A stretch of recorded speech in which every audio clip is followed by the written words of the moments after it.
Hello and welcome to the vlog for session 1 of the Endgame campaign. Yeah. Woo! How was it for you all? Was it hard, or was it okay? Like with the whole mechanic, the whole blind mechanic. I felt like loved it. we all kind of just went with it pretty well. Some of the lines felt a little weird, but But I mean, that was the point. Mhm. You all rolled with it. Some of them were eerily like fitting. Here. Like, did this to me. how is this going to kill me? That was the best one ever. It's perfect. Perfect. And then I loved how we were able to get Potato's name out of one of them too. Oh man. Are we allowed to look at the rest of them, or do you need those for the next session? I need those for the next group. Okay. So if you can just wait until everything's been revealed, then you can Okay. certainly look through all Sure. of them. What were some of your favorites? If you look through the list, what were some of your favorites that were submitted? Oh my lord. I think that duck is too small to play sousaphone. Yeah, that that was a friend apparently- of mine from Facebook. Yeah. That apparently Irene said before she was committed. So Yeah, that was beautifully well played.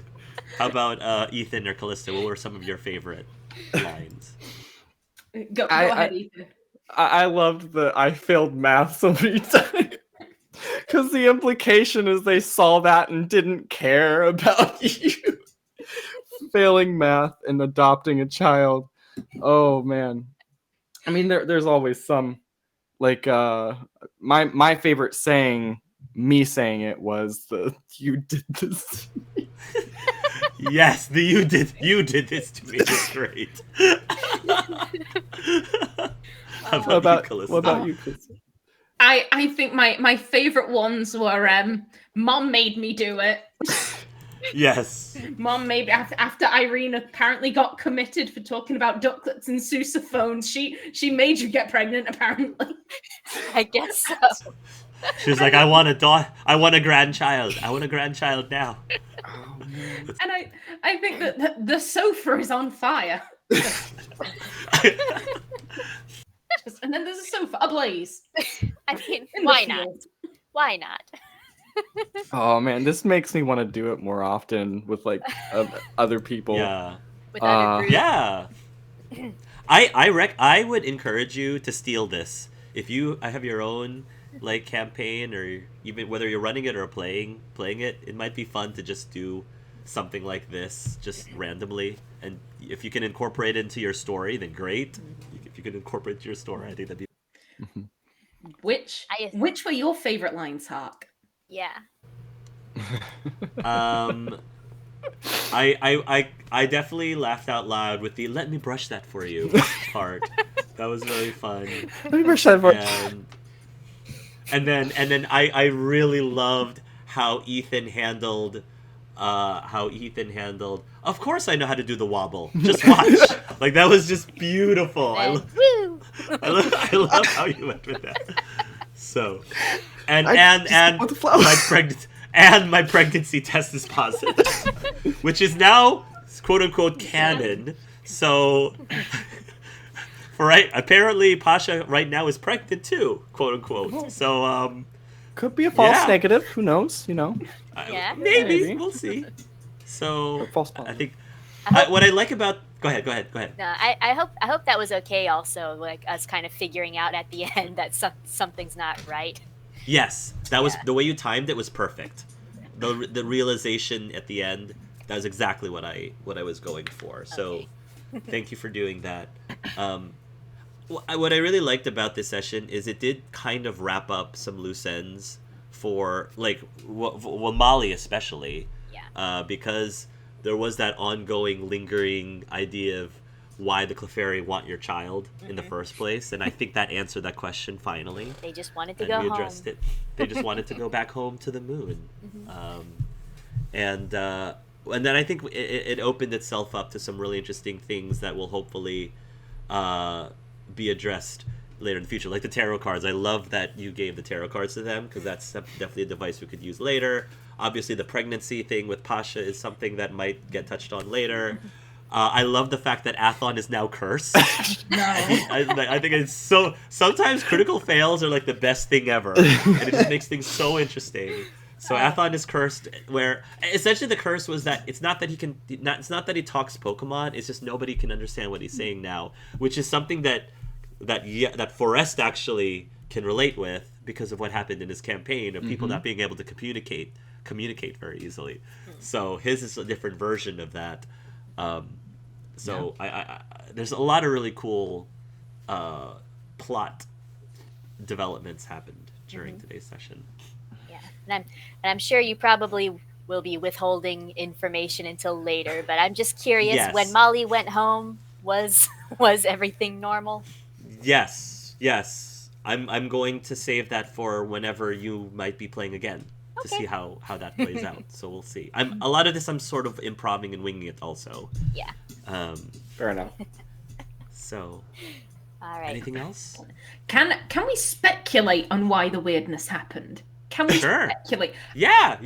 I have Go an ahead. idea too, but You're welcome to share, or if you want to save it for right now, yeah, you first. do whatever you Go like. ahead. Okay, I was just gonna say this is a library that all of these books are in. I used to be a voluntary library assistant, and I'm like, one of the problems we had, kids coming in and scribbling in the margins of the books, and I'm like, has someone come in and scribbled in the books? Has someone come in and scribbled in all the margins? Okay. Great theory. Yeah. That makes sense. I was thinking something similar, except instead of like someone writing in the actual book, maybe it's like a fan fiction. Yeah. Where people, like someone was writing a fan fiction, and because of that, our stories intermingled, and Molly became pregnant, even though technically she's not in the canon. So I love that idea as well.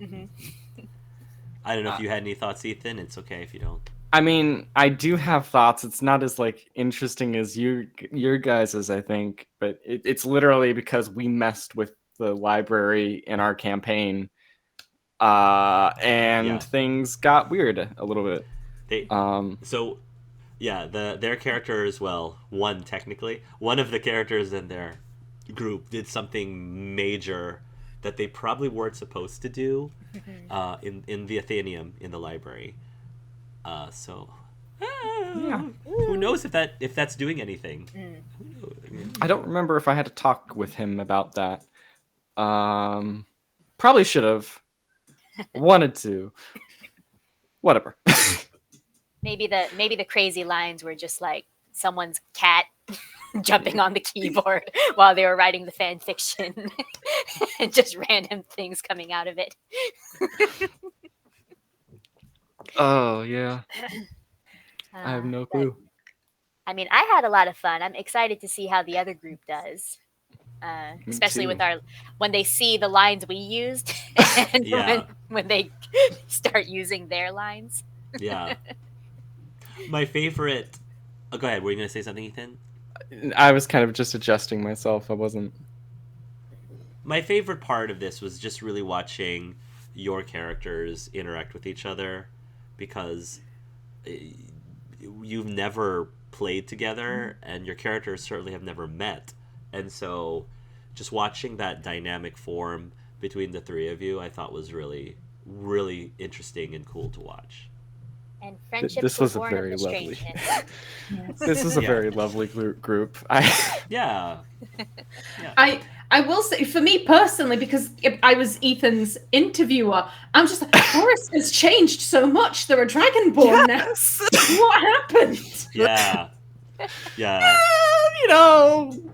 Things happened. Dragonborn, Pokemon, Nothing weird. We just decided that since we were having like a D&D world that we should change up some of the characters' races. So that's what happened. And we were in a superhero world, so we got powers. Yeah.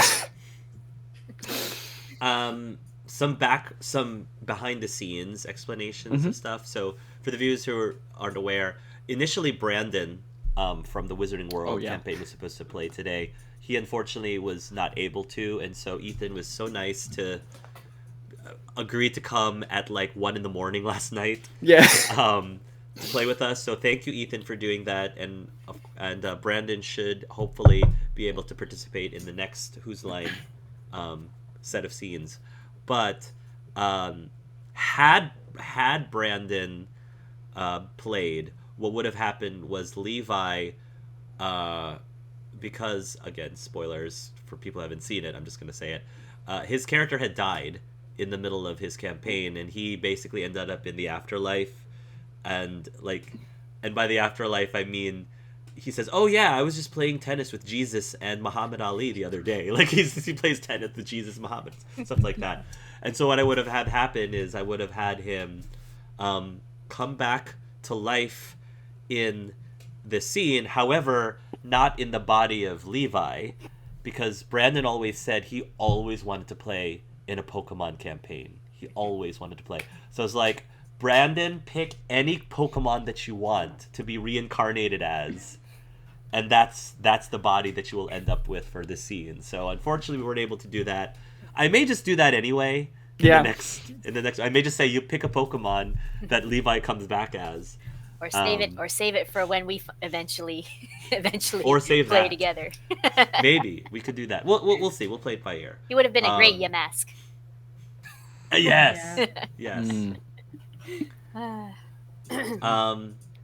And then if you're wondering about the tarot cards and what they do, so in the campaign, the moon one essentially does the equivalent of I think getting a bonus to your roll, an extra bonus to a roll that you make, and the Empress, I think, HP inspiration. Oh, I think the Empress allows you to use it and to get like a hint from the DM. If you need guidance or a hint, you can use that for a hint. So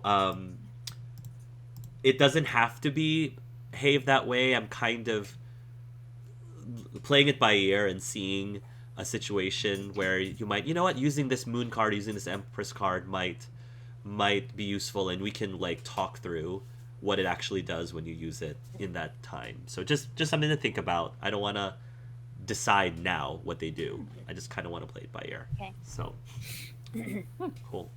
Well, I guess I have been handing them out like candy, so you're welcome. And it's good. It stirs things up. And I think I encourage you to do it. Just keep track of like which ones are not in your deck anymore. It's our 4 character cards and then Empress and Moon. I would even, to help you keep track, just physically take those out of your deck. That's what I did originally, but our campaign ended, and then I was like, oh shit. Yeah, I would do that. And if you ever wanted them to draw from your deck like randomly, you can simulate that too by just drawing it for them randomly. That would be fun. Anything else before we close? Oh yeah. Anything else before we close? I quickly wanted to ask, do you think those cards were a good fit for you, for your characters? Oh, 100%. Yeah, 100%. I mean, that's been a like. I mean, not just beyond Moon being Molly's surname. It's just like that was always kind of a running theme for Molly. Which, hold on, like I'm gonna send you both updated character art for Molly. I'll just post it in the Hark and Sure. RPG Yeah, friends I encourage you chat. to do that. Yeah. Here. So that's what Molly looks like now, and she has gotten some tattoos since she's grown up. Yeah. So A little bit of a rebel. yeah, a little bit, but yeah. So she's 30 years old, and she's seen a lot in her years, and so this kind of stuff, it's like, all right, let's do this, whatever it is. Nice. Let's do this.